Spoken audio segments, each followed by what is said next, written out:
Assalamualaikum warahmatullahi wabarakatuh. Alhamdulillahilladzi hadana li hada wa ma kunna linahtadiya laula an hadanallah. Asyhadu an la ilaha illallah wa asyhadu anna Muhammadan abduhu wa rasuluh. Allahumma shalli ala Muhammad wa ala alihi wa ashabihi wa man tabi'ahu bi ihsan ila yaumiddin, amma ba'du.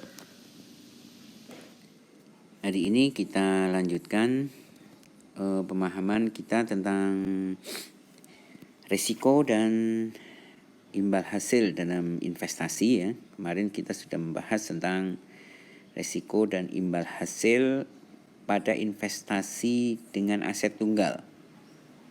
Aset tunggal itu berarti bisa berupa suatu bisnis real yang hanya satu bisnis, atau bisa juga berupa saham yang hanya satu saham atau satu sektor.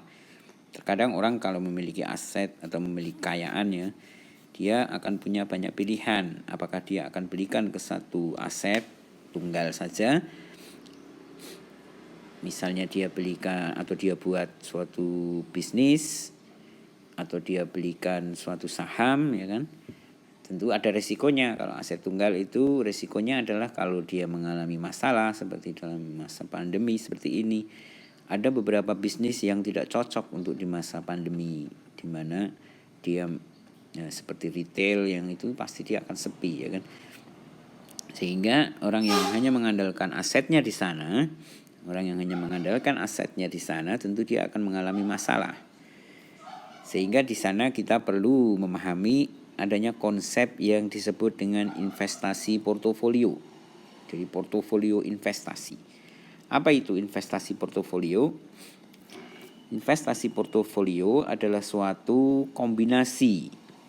Jadi kombinasi dua atau lebih, ya, kombinasi, ya kan? Kombinasi dua atau lebih investasi. Jadi kalau seseorang memiliki kekayaan, lalu dia akan berinvestasi. Kalau misalnya di bursa efek ya, dalam acuan di sini untuk bursa efek, berarti dia memegang saham yang berbagai macam sektor. Misalnya ini dia Tuan A memiliki saham Telkom, kemudian saham Indosat, kemudian dia memiliki saham Indofood. Jadi dia memiliki 3 sektor saham, ya kan? Artinya dia memberi peluang, ya. Kenapa dia melakukan diversifikasi begini?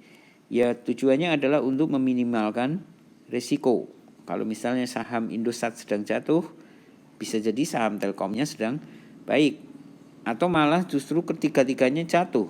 Nah, bisa juga, ya kan? Jadi ada banyak kemungkinan itu. Karena itu kita perlu mempelajari seperti apa portofolio yang paling bagus itu.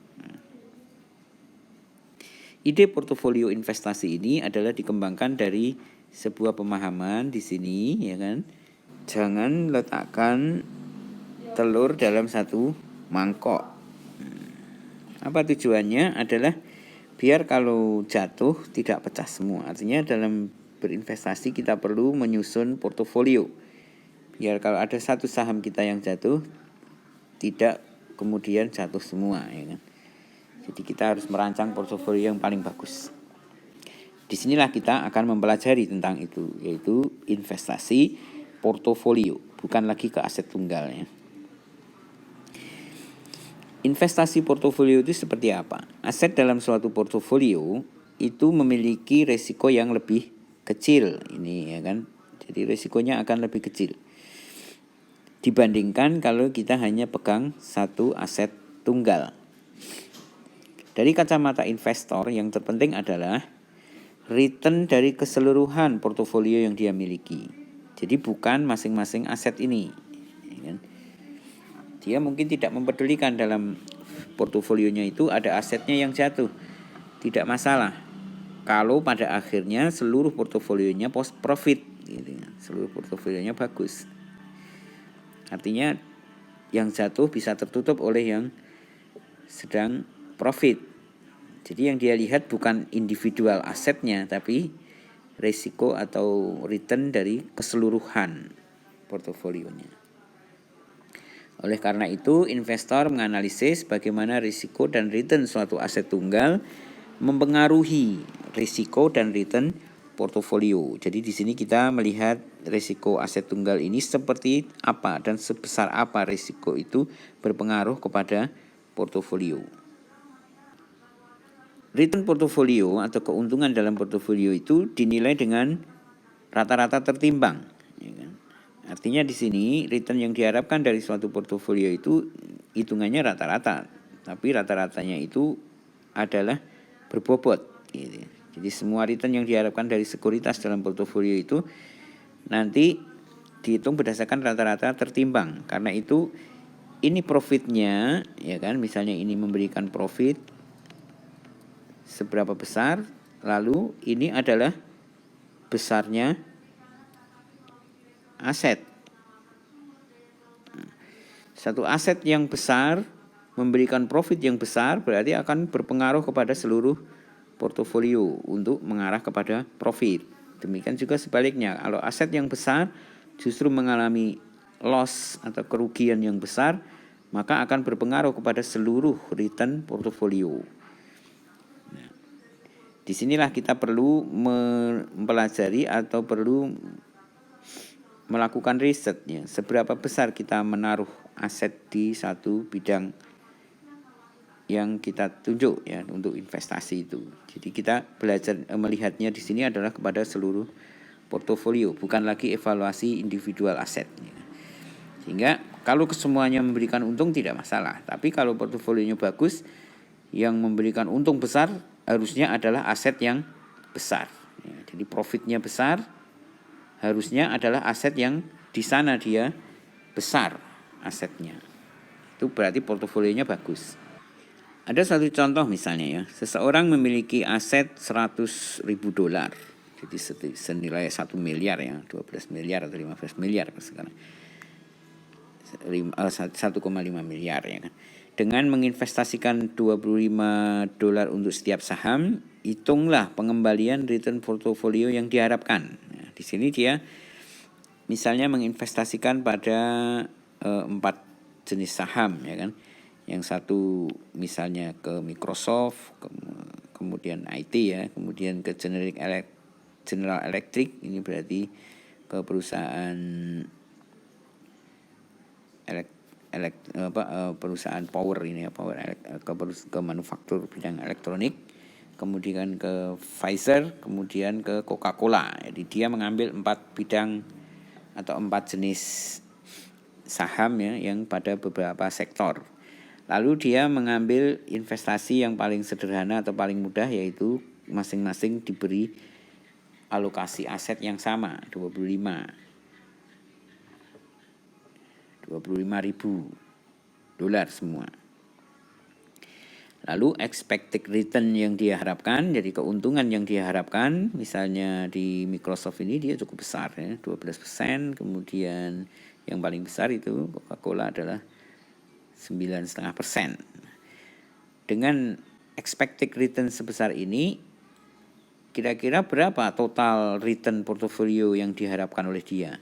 Ya, ini tentu mudah sekali ya kan, tinggal kita kalikan saja weighted average ya kan. Ini dikalikan dengan jumlah asetnya. Jadi W kali R1 ditambah W2 kali R2, W3 kali R3, W4 kali R4. Jadi tinggal 25.000 ini kali semua. Kemudian kita peroleh expected return-nya adalah 10,75. Ini expected return-nya. Expected return portofolio ya kan, portofolio. Ini baru ekspektasi ya kan. Kita belum melihat nanti apakah hasilnya memang benar-benar segini. Ya nggak tahu ya kan. Apa benar-benar bisa mencapai sekian. Nah, nanti dievaluasi biasanya ya kan. Dalam 1 tahun ini kira-kira mana yang resikonya paling besar. Artinya yang terjadi deviasi seperti kita evaluasi dengan aset tunggal kemarin ya kan. Kalau ini Microsoft 12% ekspektasinya. Nah, ini Coca-Cola hanya 9,5% ekspektasinya. Tapi bisa jadi nanti hasilnya malah lebih besar daripada ekspektasinya dan juga bisa sebaliknya. Demikian juga dengan penilaian resiko, ya kan. Resiko portofolio itu bukanlah penjumlahan sederhana dari resiko sekuritas yang membentuk portofolio tersebut. Nah, akan tetapi ini agak berbeda, ya kan. Dia bukanlah penjumlahan sederhana. Jadi bukan hanya resiko satu aset terus dijumlahkan begitu. Dia bukan penjumlahan sederhana. Jadi diukur dengan deviasi standar portofolio. Nah, ada konsepnya, deviasi standar. Jadi yang kita maksud resiko di situ bukan berarti selalu rugi ya. Bukan, resiko itu artinya kita berekspektasi, kita punya ekspektasi keuntungan seperti Microsoft tadi, yaitu 12% dalam 1 tahun. Nanti realisasinya berapa? Kalau realisasinya 11,5%, itu berarti deviasinya kecil, ya kan? Itu berarti resikonya kecil. Jadi berbeda dari ekspektasi itu sudah dianggap resiko. Jadi diukur dengan deviasi standar portofolio, tetapi tidak dihitung atau dicari dengan menggunakan rata-rata tertimbang deviasi standar masing-masing sekuritas. Nah, kenapa ini ya? Kok tidak dihitung berdasarkan rata-rata tertimbang masing-masing sekuritas? Kalau return tadi dihitung berdasarkan rata-rata tertimbang, ya kan? Kalau return tadi diukur berdasarkan rata-rata tertimbang ini untuk setiap sekuritas. Tapi kalau resiko kok tidak? Apabila menggunakan itu, artinya kalau kita hitung berdasarkan rata-rata tertimbang ini, itu berarti kita mengabaikan korelasi antar sekuritas. Nah, ingat, korelasi antar sekuritas itu seperti apa? Korelasi antar sekuritas itu beda-beda. Ada satu sekuritas yang di kondisi tertentu dia naik, ya kan? Sementara sekuritas yang lain pada kondisi yang sama itu dia turun. Nah, ini berarti korelasinya negatif. Kalau kita sama-sama pegang kedua sekuritas itu berarti kemungkinan kita secara portofolio tidak untung tidak rugi. Karena dia akan saling meniadakan. Sehingga korelasi antar sekuritas inilah yang akan dipelajari dalam portofolio, investasi portofolio. Ini berdasarkan deviasi standar portofolio. Jadi yang dilihat nanti deviasi standar portofolionya, totalnya, ya kan. Kemudian kita mengenal dalam konteks manajemen portofolio ini apa yang disebut dengan kovarian. Jadi kovarian itu menunjukkan sejauh mana return dari dua sekuritas. Jadi return dari dua sekuritas mempunyai kecenderungan bergerak bersama-sama. Maksudnya gimana itu? Jadi kalau kita punya sekuritas A dan B, ya kan? Kalau A naik, B juga naik. Kalau A jatuh, B juga jatuh. Ini berarti punya kovarian dia. Dia punya kovarian, artinya itu dia bergerak bersama-sama. Nanti ada juga sekuritas yang geraknya tidak sama-sama. Ada yang gerakannya kebalikan. Kita punya sekuritas A dan B. Kalau yang A ini sedang naik, biasanya B turun. Jadi dia sekuritasnya ini berbalikan. Kalau yang dimaksud dengan kovarian di sini adalah yang kecenderungan bergerak bersama-sama. Tentunya kalau kita berinvestasi pada dua sekuritas yang memiliki kovarian yang tinggi, ya kita bisa profit dengan tinggi atau bisa loss dengan sangat tinggi, bisa sebaliknya. Ini berdasarkan analisis kovariannya. Lalu nanti ada juga yang namanya koefisien korelasi. Dalam konteks diversifikasi, korelasi menunjukkan sejauh mana return dari sekuritas terkait satu dengan lainnya. Jadi kita melihat kaitannya, ya kan? Kaitan return dari sekuritas itu satu dengan yang lain. Jika nilai korelasinya kita sebut di situ adalah +1, itu berarti korelasinya positif, sempurna. Yang satu naik, yang satunya ikut naik dan sama besarnya. Jika korelasinya minus, berarti itu negatif sempurna. Jika korelasinya 0, berarti tidak ada korelasi. Artinya kalau kita memiliki aset A dan B tadi, sekuritas A dan B, A naik, B kadang-kadang naik, kadang-kadang turun. Itu berarti tidak ada korelasi. Tapi kalau setiap kali A naik, B pasti turun. Itu berarti korelasi negatif. Kalau setiap kali A naik, B juga ikut naik. Itu berarti korelasi positif sempurna. Ya kan? Itu ada istilahnya nanti koefisien korelasi. Jadi kita ada kovarian, kemudian ada koefisien korelasi. Bagaimana konsep koefisien korelasi ini? Penggabungan dua sekuritas yang berkorelasi positif sempurna, yang tadi sama-sama naik, tidak akan memberikan manfaat pengurangan resiko. Ya, karena ketika kita punya dua sekuritas, ya, misalnya A dan B, yang dia selalu berkorelasi positif sempurna, ya kan? Korelasinya adalah positif sempurna. Berarti setiap kali A naik, B juga ikut naik. Sebaliknya, kalau A turun, B juga ikut turun. Berarti di sini tidak ada pengurangan resiko. Kalau jatuh, jatuh semua.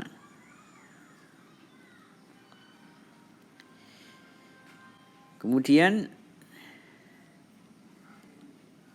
kalau kita menggabungkan dua sekuritas yang berkorelasi nol, korelasinya nol, ya kan, maka akan mengurangi resiko portofolio secara signifikan. Maksudnya apa berkorelasi nol itu? Yaitu tidak ada korelasi. Kalau kita punya A naik, B bisa naik, bisa turun. Nah, ini kan resiko bisa terkurangi, ya kan? Kalau pas A-nya turun, B juga bisa naik, bisa turun. Berarti kan resiko terkurangi dengan adanya dua sekuritas ini. Itu korelasi negatif sempurna.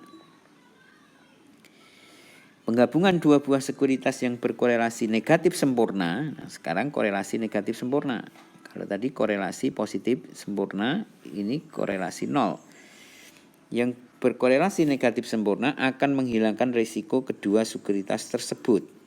Nah, kalau korelasinya negatif sempurna, jadi kalau kita punya A, sekuritas A dan B, ya, kalau A naik, B pasti turun.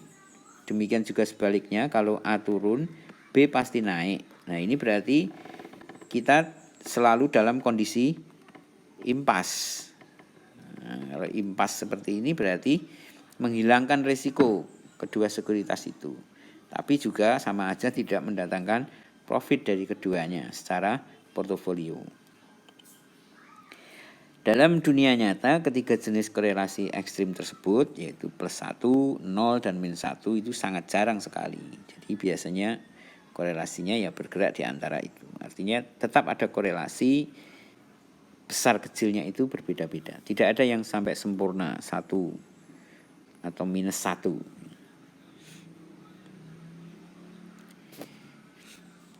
Menghitung risiko portofolio. Bagaimana kita menghitung risiko portofolio?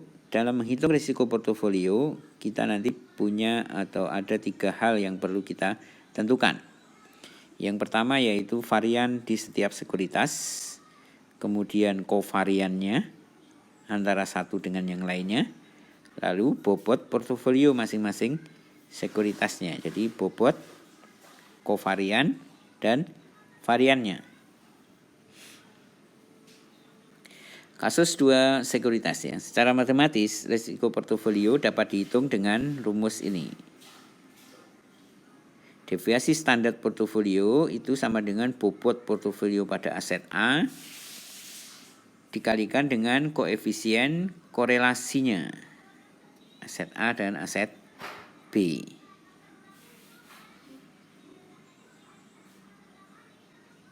Ini koefisien korelasinya ini. Seberapa besar, ya kan? Deviasi standar masing-masing portofolionya. Ini deviasi standar masing-masing portofolionya, kali bobotnya. Lalu dikoreksi dengan koefisien korelasinya. Jadi ini modelnya adalah statistik, ya. Statistik. Jadi resiko portofolio untuk kasus dua sekuritas, maka rumus yang dipakai adalah seperti ini. Jadi ini adalah resiko masing-masing, ya kan? Kemudian ini adalah resiko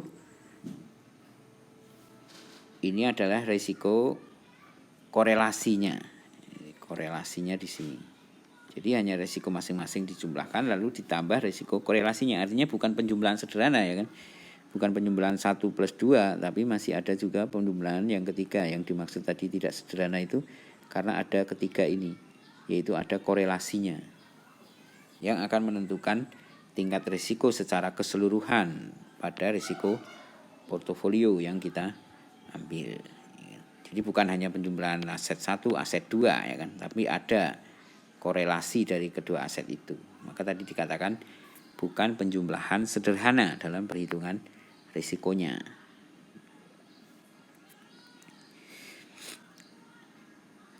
Satu contoh misalnya, biar mudah memahami, maka kita lihat suatu contoh.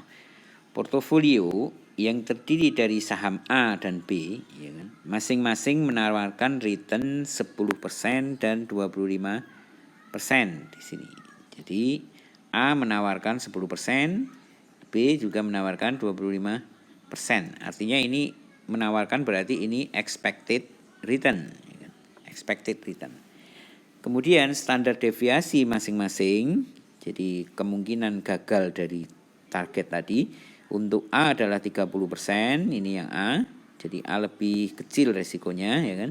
Kemudian yang B 60%, dia lebih besar resikonya. Jadi kita lihat di sini, high return, high risk ya kan. Returnnya lebih besar dia tawarkan 25%, tapi resikonya juga lebih besar yaitu 60%. Ini low return hanya 10%, berarti hanya setengahnya ini ya. Kurang malah. Tapi resikonya 30%, jadi setengahnya yang 60 ini. Risikonya hanya 30%. Lalu secara portofolio ini berapa risikonya, tingkat risikonya? Nah, alokasi dana investor pada kedua aset anggaplah masing-masing 50%. Jadi kita misalnya alokasikan masing-masing sama ya kan, bobotnya. Kita punya 100 juta ya 50%, 50 juta ke aset A dan 50 juta ke aset B. Artinya kita buat bobot yang sama untuk setiap aset. Maka bagaimana perhitungannya? Perhitungannya adalah masing-masing ya kan 0,5 ini dikalikan dengan 30%. Nah, ini mestinya bukan, ini 0,5 kali 30% plus 0, oh ini bobotnya, bobot asetnya tadi 50% ini. Jadi 50% dari bobot aset ini dikalikan dengan risiko masing-masing. Jadi yang kita hitung hanya risikonya.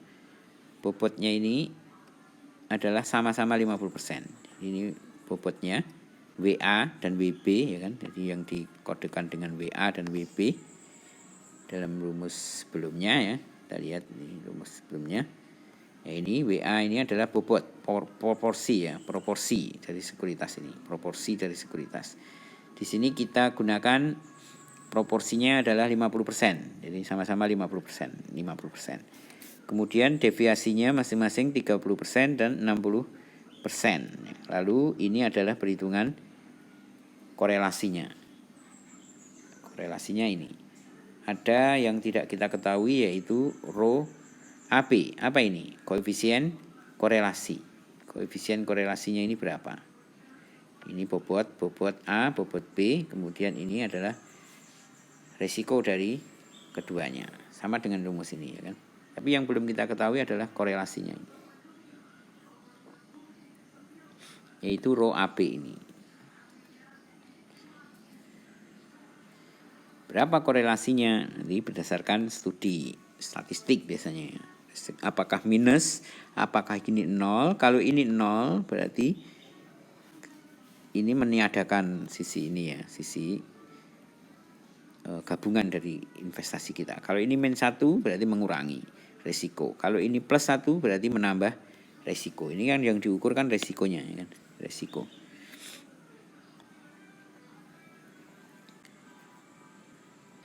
Dalam suatu kondisi tertentu, mengkombinasikan sekuritas dalam portofolio itu mampu mengurangi resiko. Ya kan? Di sini dikatakan mampu mengurangi resiko, bukan menghilangkan. Ya kan? Jadi mampu mengurangi resiko, tidak menghilangkan resiko. Jadi resiko tetap ada. apa yang terjadi apabila kita masukkan lebih dari 2 saham di portofolio? Maka diversifiable risk-nya menjadi lebih tinggi, ya kan? Sehingga berarti kita akan risiko dari portofolio tersebut akan berkurang. Jadi makin banyak variasinya, maka dia akan semakin berkurang risikonya. Jadi di sini dilihat melawan market risk, ya kan, risiko market. Kalau kita memiliki jumlah saham yang banyak, maka risikonya makin kecil. Jadi kalau ini kan risikonya besar ya, sampai segini ya. Risikonya masih tinggi, ya kan. Nah, kalau kita makin banyak sahamnya, jumlah sekuritasnya ke sana makin banyak, berarti risikonya diversifiable-nya makin rendah. Berarti di sini makin aman, ya kan. Makin banyak di sini posisinya makin aman daripada di sebelah sini. Risikonya masih tinggi, ya kan, peluangnya. Di dunia nyata ya, di mana koefisien korelasi antara saham individu pada umumnya positif tapi kurang dari 1, beberapa risiko tidak semuanya dapat dihilangkan. Jadi positif tapi masih kurang dari 1. Artinya tadi ya, risiko itu tidak bisa dihilangkan, tetapi hanya bisa dikurangi melalui jumlah portofolio yang banyak. Jadi kalau kita memiliki uang 1 miliar, maka itu lebih menguntungkan kalau kita belikan 10 saham dengan bidang yang berbeda-beda. Sehingga seperti dalam kondisi tertentu, seperti sekarang misalnya ya, bisnis-bisnis yang mengandalkan offline ya, atau mengandalkan massa, dia akan mengalami penurunan karena adanya musim pandemi seperti ini. Berarti tidak banyak orang yang keluar rumah. Tapi bisnis-bisnis yang berbasis online, yang berbasis teknologi, dia malah bisa jadi meningkat keuntungannya. Nah, itu berarti ada diversifiable risiko, ya kan? Ada perbedaan risiko. Nah, kalau kita memegang keduanya, berarti kita memiliki peluang secara portofolio itu tidak mengalami kerugian dengan kondisi market tertentu. Itu keuntungannya di sana. Kemudian dalam menghitung harga ya, kalau ini mau kita perlu menentukan ya, kira-kira kita akan membeli. Jadi kalau Anda melihat para reviewer atau para analis saham itu, biasanya mereka akan mengeluarkan analisanya, kita bagus akan membeli saham Telkom di harga sekian. Seolah-olah mereka sudah punya suatu hitungan begitu ya. Bagaimana menghitung harganya, target harga itu. Bagaimana bisa menentukan harga suatu aset. Nah, ini ada salah satu model yang disebut dengan capital asset pricing model. Tapi kita tidak perlu dalami secara mendalam untuk masalah ini ya. Kita lihat aja sekilas seperti apa CAPM itu atau capital asset pricing model itu. Jadi sebuah model yang menggambarkan hubungan antara risiko dan return di sini. Jadi ini adalah sebuah model berarti sebuah persamaan matematik, ya kan? Mungkin hubungan statistik, ya kan? Yang menggambarkan hubungan antara risiko dan return yang diharapkan. Model ini digunakan dalam penilaian harga sekuritas. Maka kalau kita lihat di setiap broker itu biasanya punya analis saham ya. Mereka nanti mesti akan menganalisis saham-saham itu. Saham apa yang bagus kita beli di harga berapa. Nah, bagaimana mereka bisa menentukan harga ya? Yaitu dengan menggunakan konsep, salah satunya ya, menggunakan konsep ini, capital asset pricing model. Jadi itu bukan main tebaan ya, tapi itu adalah merupakan sebuah konsep perhitungan yang sudah sangat rumit. Tapi karena dia sistemnya statistik, jadi mudah sekali menggunakan bantuan komputer. Tinggal memasukkan angka-angka market, lalu market akan melakukan perhitungan secara otomatis. Model CAPM ini diperkenalkan pertama kali oleh 3 orang ini, yang merupakan pengembangan teori portofolio yang dikemukakan oleh Markowitz dengan memperkenalkan istilah baru, yaitu risiko sistemik dan risiko yang spesifik atau tidak sistemik. Akhirnya di sini dengan konsep ini kita mendapatkan konsep baru yang disebut dengan risiko sistemik, systemic risk, dan risiko yang disebut dengan risiko spesifik dan specific risk atau risiko spesifik ini. Nah, ini spesifik.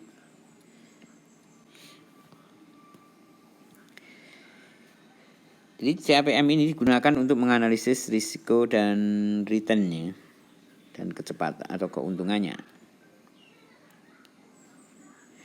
Kesimpulan dari CAPM ini, capital asset pricing model ini ya, capital asset pricing model ini, risiko yang relevan dari suatu saham adalah kontribusi risiko saham tersebut pada risiko portofolio. Artinya satu saham itu punya risiko ya, tapi seberapa besar kontribusinya terhadap portofolio, terhadap keseluruhan investasi kita.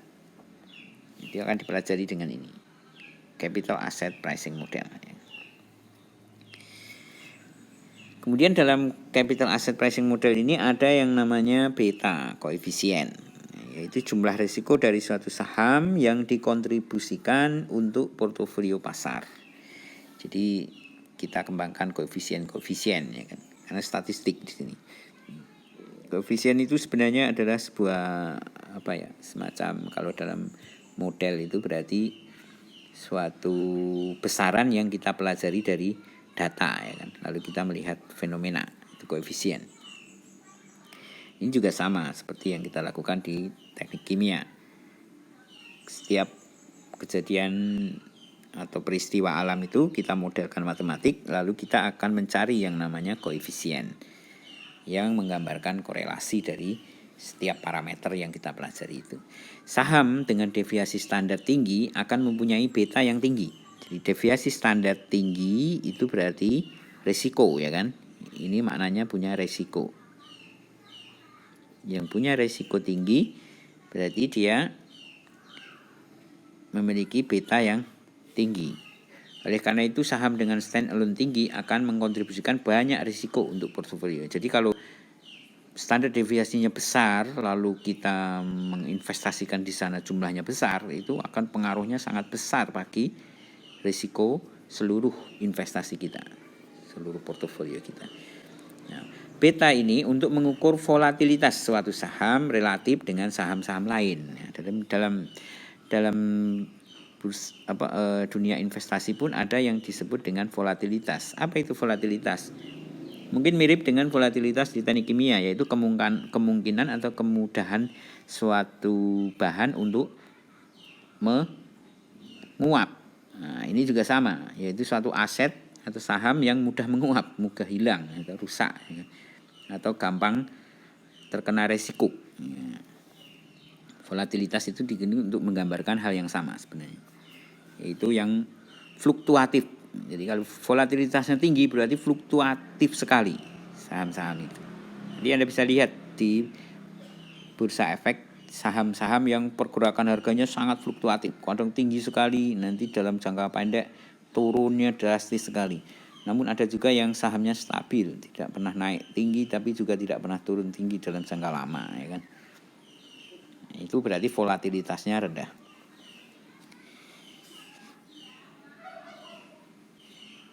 Ini digambarkan dalam kategori ya kan.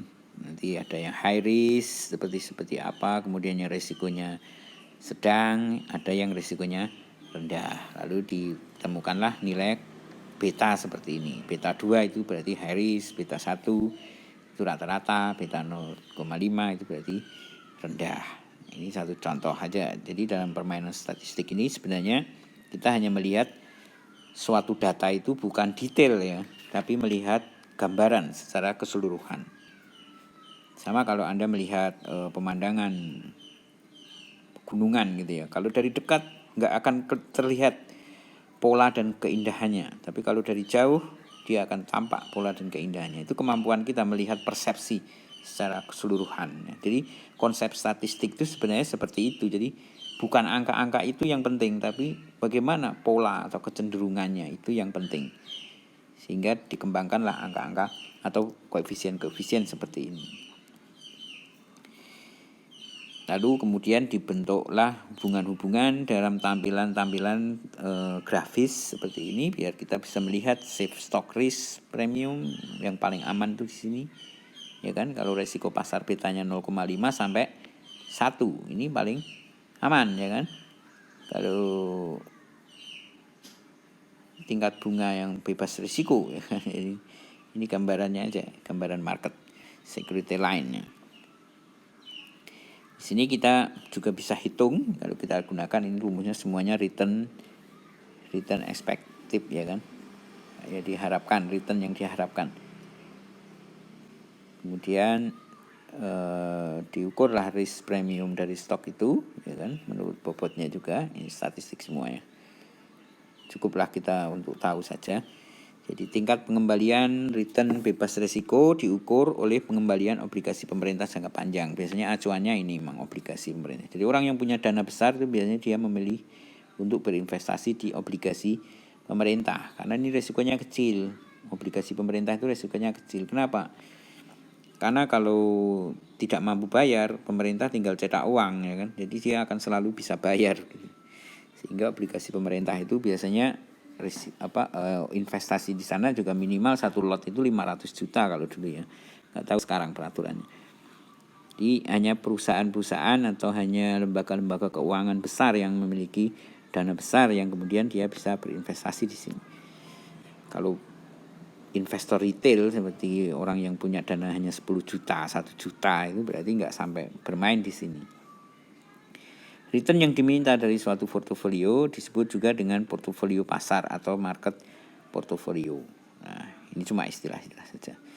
Oke, kita lihat contoh kasusnya aja ya kan.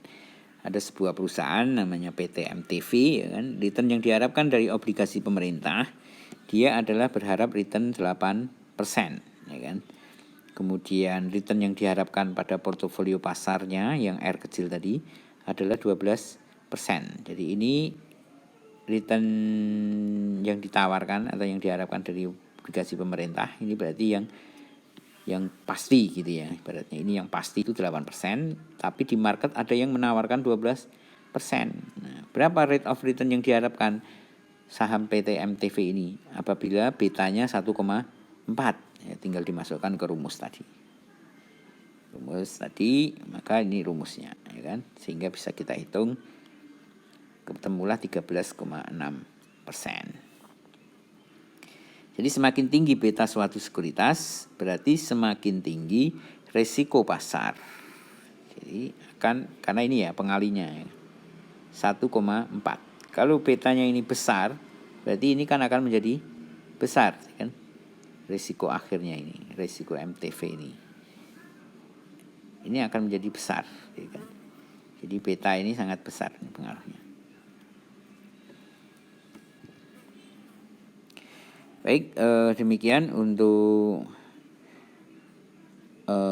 kuliah kita hari ini yang mempelajari tentang analisis risiko dan returnnya pada investasi pada portofolio investasi kita. Jadi ini adalah kelanjutan dari materi kemarin yaitu pada satu aset tunggal. Kalau ini penilaian pada portofolio. Semoga bermanfaat. Kita akhiri. Assalamualaikum warahmatullahi wabarakatuh.